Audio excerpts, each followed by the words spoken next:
Hi guys, I'm Lauren. Welcome to my channel. It's so good to see you guys. Thank you guys for popping in. Oh my goodness. All right, so yes, my hair is still wet. Yes, I am a hot mess.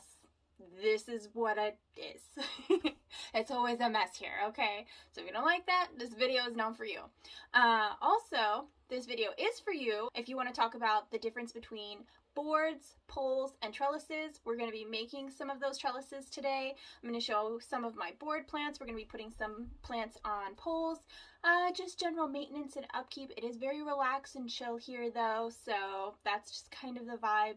That's what I'm doing today. So if that sounds like something that you're interested in, then definitely stick around. If you have some plant chores that you have to do, definitely just toss me up in the background and we'll chit chat and talk away while you're doing everything that you need to be doing. With that being said, let's get into it.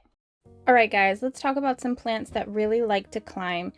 Like Hoya, for example. They are epiphytic. They love to climb and grip onto trees. They grow these little aerial roots. And giving them some type of a trellis or pole or something to climb on in general, if you don't give it to them, 9 times out of 10 they'll reach for it anyway. But they can trail, they just grow slower when they are trailing. Philodendron are another prime example of this. You can see this one is just climbing up the little strings that I have here. They climb up trees, same with the pothos or the upper premnum. Yes, this is a very sad looking thirsty pothos. I'm sorry. Monstera are another one. As soon as you give them a pole, that's how they're going to be maturing. They'll grow their aerial roots, they'll grab onto things. You can use boards, poles, whatever. Upright philodendrons like this, they prefer some type of a pole. You can get them on a board, but it's much more difficult because of their growth pattern. You can see their little aerial roots in the center there. It's a lot easier to get them to grab onto some type of a moss pole or a stake over a board. But then you have the philodendron hastatum over there, the silver sword philodendron, and that is very easy to get it to climb up and trail up a board. So they prefer to climb up trees, and these prefer to kind of climb up walls or thinner trees. And you can see their little aerial roots there. They're so dang cute. And then this is what a pothos kind of looks like when it's climbing.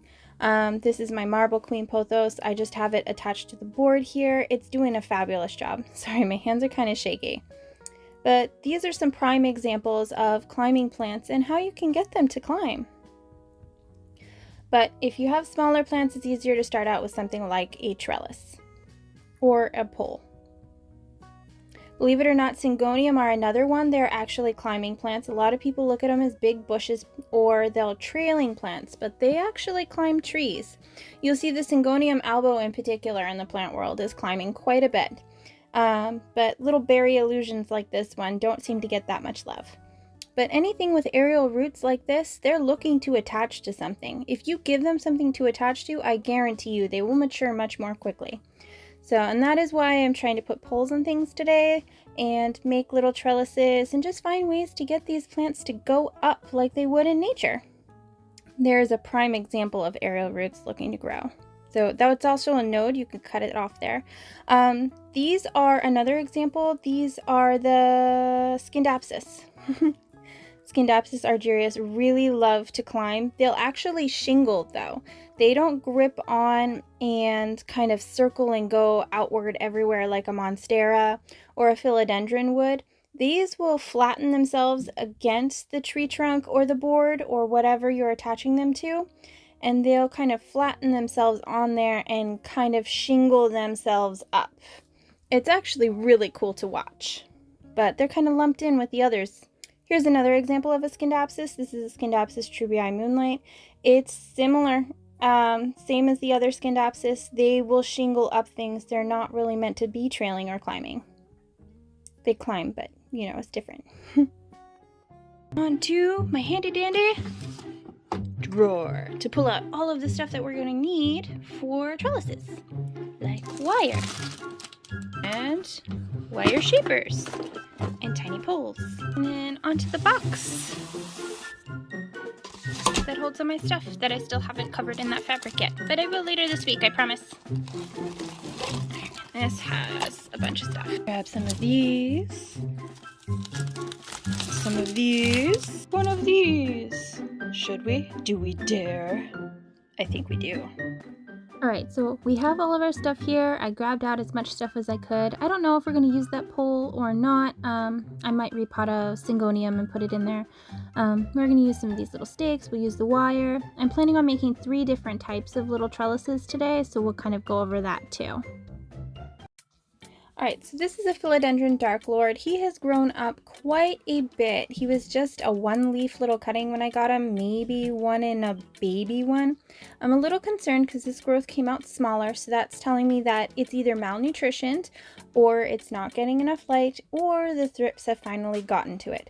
So it could also have some root rot. I'm probably going to have to repot it later. It is pushing out new growth though, so we shall see how that goes. Probably will repot it in my vlog later. But for right now, I'm just going to give him a little stake, and then when I repot him, I'll kind of adjust him a little bit and attach some Velcro. But I just wanted to show you that you can use these cake pops. They're little cake pop sticks, and you can use them for the smaller plants like this and get them growing and attaching to things, and then you can replace them for a bigger thing later. This philodendron painted lady is another example of a smaller plant. This one is one with like a bushy upright habitat, but it can grow upright if you start training it while it's young. So that is the biggest factor, is you kind of want to get it growing right there. I'm just going to tuck a pole in there. This one I'm growing primarily in just sphagnum and perlite, and it seems to be doing really, really well. It's what it came in, and I'm just leaving it that way. I think if I were to ever repot it, actually I can see roots sticking out, so it might need a repot soon, but I think I would probably keep it in the same kind of substrate. And I'm just going to tape this on because you can see it is much bigger than the philodendron dark lord, and it has room to be attached right now. So I'm just going to go ahead and take care of that. I cut this very, very tiny thin piece of Velcro. This can be reused. I bought one a long time ago, and I just keep reusing the same roll over and over and over again. As long as you don't lose it, it's pretty much reusable for forever. So definitely a great investment for just a couple bucks. There we go. I'm just going to tuck this little guy back in the greenhouse, and then we'll work on making some trellises. Alright, so we're going to make one of those circle cat trellises. I have this extra wire here. I'm just trying to kind of straighten it out, and then I'm going to wrap it around the base. It is going to be one of the smaller ones. It's not going to be as large as that other one that I have my Hoya australis on. I'm just going to use the base of this pot as kind of a means to shape it. I do want to leave the end piece here so that I can use that as a part to put into the pot to kind of anchor it.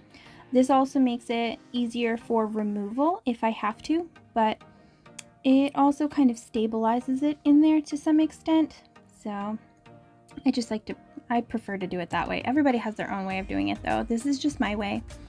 I'm just trying to kind of pull the wire around and make a circular shape. I'm horrible with shaping it without something to wrap it around, so this is just my easy way of doing it. You find something that looks similar to the shape you're going for, and then you just kind of adjust from there.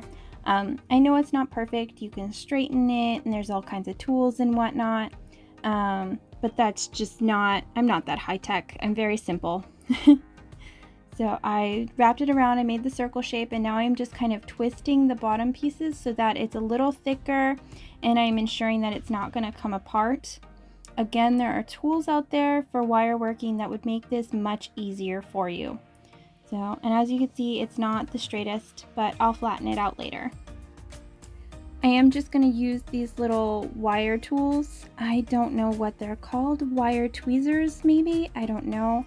And I'm just trying to twist it and make it more of a tighter twist so this base is more stable. I also want to make sure that these wires are put down so that they don't actually stab into a root when I put it into the pot. That's one thing I'm concerned about. I don't want to end up hurting any of my plants. Okay, so in order to make the cat ears for the cat ear portion of the little trellis that I'm making, I take the thinner wire. This is a floral wire, and I just cut one long piece and I bent it in the middle to make a triangle shape. And I'm going to do the same thing with a second bit of floral wire. I'm just making it the same size as what I'm doing here. I'm just kind of measuring it so it comes out about the same size, and then I'll try to twist them on at about the same length on either side in just a minute here. And wire cutters really does help for this. There are scissors out there that are strong enough for this, but I mean, these wire cutters were like $3. It's really inexpensive, so that's what I prefer to use. Now that I have my two little earpieces, I'm just going to kind of shape it how I want. I like the top to be a little bit more flat, so that's why I kind of flattened it out. It's going to have to be reshaped a little bit once we're done anyway, because while we're messing with this and working with it, it does bend it out of shape a little bit. As you can see, I just take the wire and I just kind of wrap it around. I'm trying to shape the ears a little bit as it go along to be the shape that I want. I mean, you could make it more pointy and longer and have it be a fox. You could have it be shorter and thinner and have it be some other type of cat. I mean, there are so many different things that you could make it be. You could even round it out and make it to be a dog if you wanted. I mean, there are so many ways to do this. It's just a circle and then whatever ear shape you want. So for me, I personally have a thing for cats, so that's what I'm going for. I have a whole kitchen full of cat stuff. And I'm just shaping the ears and kind of making it work for what I like. And as you can see, just twisting the wire around. It's so simple. It doesn't have to be super tight or anything. I will be going back over it, the entire thing, with twine in a little bit. For right now, I'm just trying to get the basic shapes down. I'm gonna wrap around the exterior with the twine, and then I will go back in. These I'm trying to bend down a little bit. So here we have just a simple dollar store twine. It is the thinner variety. You can get a thicker variety. It would probably make it a lot easier, but I just happen to have the thinner variety, and that's what I'm going to be using. So I am just going to start at the bottom here with this twine, and I'm just going to tie it to the bottom, making sure to kind of get all of the corners so that it's a stable basis. Just kind of reinforcing that it's all going to stay together down there. And then I'm going to take this twine and I'm just going to wrap it through around and around and around, and that's just kind of the plan. It's very long and very tedious. And I'll come back to you when that's done. Alright, so here it is with the outer twine all wrapped around, and now I just have to go ahead and do the kitty ears. So you can kind of see that I skipped over them. And then this is it completely finished, wrapped with the kitty ears. Alright, I am going to put it in this peperomia angulata. I have some trailing in here, but I want to see what it kind of looks like as it's growing up. Also, it's my favorite peperomia, so why not add a kitty to it, just for pure decoration purposes. But I feel like this type of trellis would actually work really well with any kind of string of hearts or string of things. And Sarapeggia in particular would really enjoy that, I feel. But I'm just going to be using it on a peperomia today. A lot of the smaller Hoya might enjoy this type of trellis as well. The size that I made it is actually perfect for this 3-inch terracotta pot. Just kind of shove it right on in there. And then you can kind of twist around whatever you want to kind of encourage it to grow up. Okay, this is trellis number 2. It's going to be super simple. This is a thicker gauge wire. I just have a copper wire lying around from before when I used to do jewelry making. I was very bad at it, in case you're wondering. But I just straightened it out as much as possible, and then I just bent it in like a half oval, I guess. I'm making kind of a hoop. I'm trying to even it out on both sides. I'm just trying to figure out the exact length that I want it to be and what's going to work best for the pot. And then I just chop it off at the end there.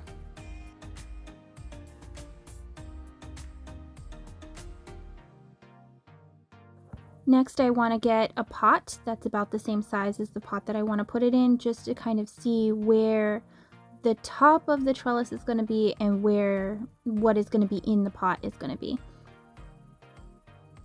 I am going to start wrapping string around the top, where the top part of that pot is, and then I'll just loosely wrap it around just to give a little bit more grip. But you don't have to do that. You can just leave the wire as is and kerplop it in the pot. It's totally up to you. I will use glue to secure the string.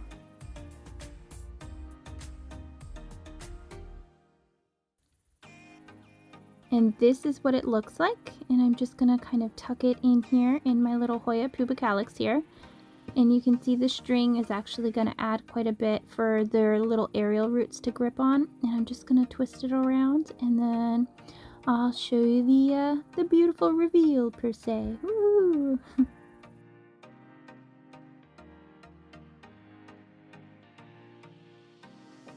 Alright, and the last trellis that I want to work on today is actually going to be more of a ladder. I'm going to take wire and I'm going to bend it around the bottom portion of this dowel, and I'm going to connect it to the other dowel. I'm trying to make it a certain length, so that way it's just going to be a certain width, and then I will cut wire and I will continue to mimic it all the way up. However many rungs I feel, probably about 3 for this one. And you can see here, I'm just cutting and then I twist it around. I am going to try 3 different wire types and see which one I like best. Alright, and here I finished wiring them all up. I've got the floral wire on top, the thin floral wire from the dollar store in the middle, and then the bottom 2 rungs are actually made out of your standard jewelry making wire. Out of all of these, as far as ease of putting them on, I would have to say the one that gives me the most feeling of stability is the top one, the floral wire. I went and I wrapped around the entire outside with the thicker twine that I have. And then I just have to go and I'm going to use a thinner twine and do all of the rungs. So you can kind of see I wrapped it up and around. So I did wrap the rungs with the thinner wire, and I put it in this pot with this Hoya obovata. I'm hoping that it's going to give it a little bit more stability to kind of climb up, and it gives it more of a rustic look. I kind of enjoy the look with the terracotta pot. It's kind of cool. Alright guys, thank you so much for watching. I really appreciate it. I hope you enjoyed. I hope that this enabled you to get some planty chores done and maybe toss out some inspiration for you. I do have my blog coming out Saturday, so definitely hit the subscription button and the notification bell so that you are notified when that comes on, whenever I get that up. I don't know. Like I said, chaotic mess here, always. But yeah, it's kind of fun. And we talk plants 24/7, so I don't know if you can hear the music playing, but my son's playing the little xylophone. It's so cute. Oh my god. Alright, I'm gonna go play with my kids. But I hope you have a fabulous day, and I will see you in the next one. Bye!